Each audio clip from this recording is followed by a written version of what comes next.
Hello students, welcome to our science class. Hope all are fine and hope everybody is studying every day or you must be doing the revision. Today we are going to study the subtopics of the chapter the fundamental unit of life. Now today we are going to discuss about the cell organelles. We know there are many organelles present in the cell. Today we'll start with the plasma membrane, or it is also called as the cell membrane.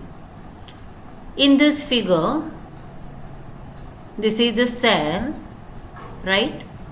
You can see here this blue color part, which is the plasma membrane or the outer cover of the cell, okay, or the boundary of the cell, which is called as the plasma membrane or the cell membrane.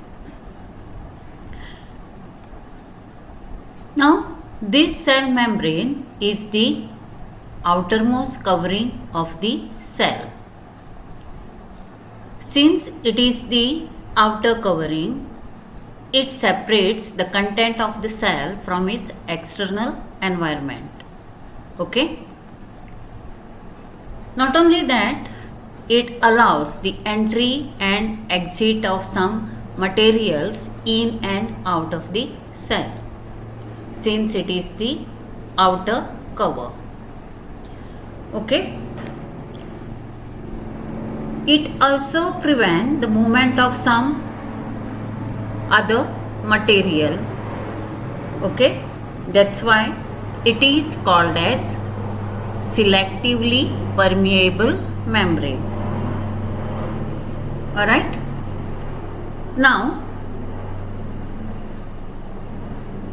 every cell requires oxygen, right? And we give out carbon dioxide during the respiration process.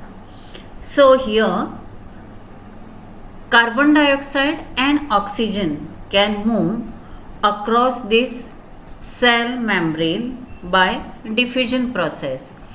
Now in the last part we had discussed about diffusion and the osmosis. Okay, so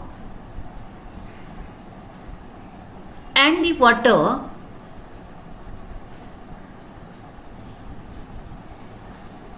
or the movement of the water across the plasma membrane takes place by the osmosis process. The cell also obtains nutrition, the food, from its environment. Now, this plasma membrane is flexible. Okay. This plasma membrane is flexible and it is made up of lipids, fats and the proteins.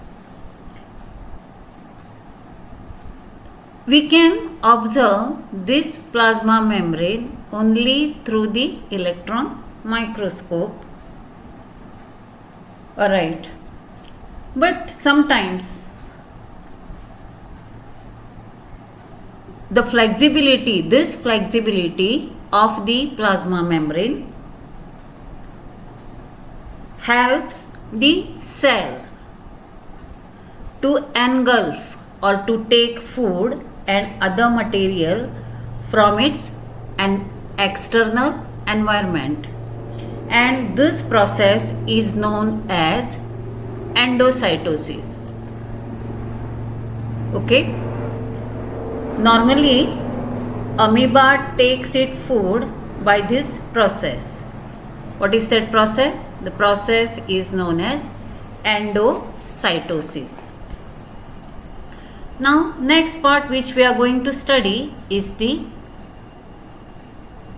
cell wall. Alright. This figure, first figure is the figure of animal cell, whereas this is the plant cell. Now we can observe the cell wall, or the cell wall is present only in the plant cells. Okay. In addition to the plasma cell, plasma membrane, plant cell have outer covering, and that is this cell wall. This cell wall is rigid, it is very tough, which is made up of cellulose. Cellulose is a carbohydrate which we have discussed already in the previous part. Now this cell wall provides strength to the plants. Okay. Now when living plant cell, this living plant cell loses water by osmosis process, there is a shrinkage or contraction of the content of the cell away from the cell wall. Okay. In the osmosis process, that is in the hypertonic solution, the cell shrinks, right? So, but in this case, the shrinkage is away from the cell wall, and the process is known as plasmolysis. Is this clear? So, just now we have discussed about the plasma membrane and the cell membrane. The next part which we are going to discuss is the nucleus of the cell. Okay. Now here you can see the nucleus and different parts of the nucleus when we see this under the microscope. Now nucleus has, you can see here, double layer covering called as nuclear membrane with pores. You can see clearly here these pores. These pores allow the transfer of the material from inside the nucleus to the cytoplasm. Second, here you can see this part, red part, entangled mass of thread-like structure which is called as chromatin material. Now, when the cell is about to divide, the chromatin material get organized into the chromosomes, which have rod-shaped structure. Now, why these chromosomes are important? Chromosome contain the information for inheritance of features from the parent to the next generation. We get the features due to these chromosomes. Now this information is in the form of DNA. Now these chromosomes are composed of DNA and protein, and the segment of DNA are called as genes. Now the full form of DNA is deoxyribonucleic acid. Okay. Now this nucleus play a central role in the cellular reproduction. Now what is the meaning of this cellular reproduction? The process by which a single cell divides and forms two new cells. Okay. This is regarding the nucleus. Next we will discuss about the cytoplasm. Again you can see here the plant cell, and green color part inside this cell, okay, is the cytoplasm. Cytoplasm is fluid content. It is a fluid in the form of liquid, like inside the plasma membrane, okay. Now here you can see different organelles present in the cytoplasm. So it contains many specialized cell organelles. In the previous classes we had discussed about the prokaryotic cell and eukaryotic cell. In prokaryotes, membrane bound cell organelles are absent, whereas they are present in the eukaryotic cells.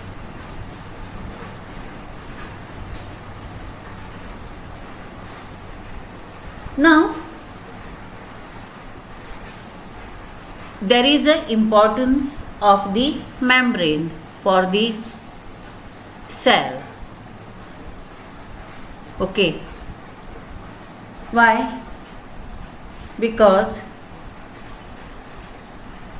viruses actually do not have membrane and do not show any characteristic of life until they enter living body and use its cell machinery to multiply. Nowadays we are very much familiar with the virus of corona, right? So this is the regarding the cytoplasm. So in today's session we had discussed about the plasma membrane or cell membrane. Second is the cell wall. Third we discuss about the nucleus, and the last is cytoplasm. Okay, so hope you must have understood this. Now students, what you have to do is copy the notes from each slide of this session on your science notebook and read them thoroughly well. Okay, besides this, read from the textbook also. Thank you. Have a nice day.